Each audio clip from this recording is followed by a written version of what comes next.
সুপ্রভাত বন্ধুরা, আজ চলে এসেছি ধরা হাঁড়িতে খিচুড়ি নিয়ে।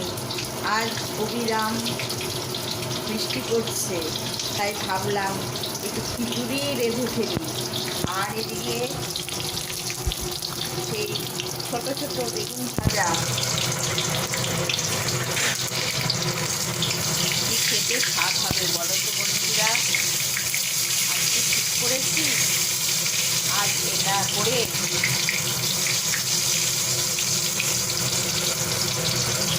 দেখো কেমন বেগুনগুলো সুন্দর হয়ে ভাজা হয়ে যাচ্ছে। আর এই ভরা হাঁড়ি খিচুড়ি দিয়ে এই বেগুন ভাজা আর একটু ডিমের অমলেট করে নেব, নিয়ে আমাদের আজকে খাওয়া শুরু হবে। তারপরে দুপুরে আবার পর্ব শুরু করব।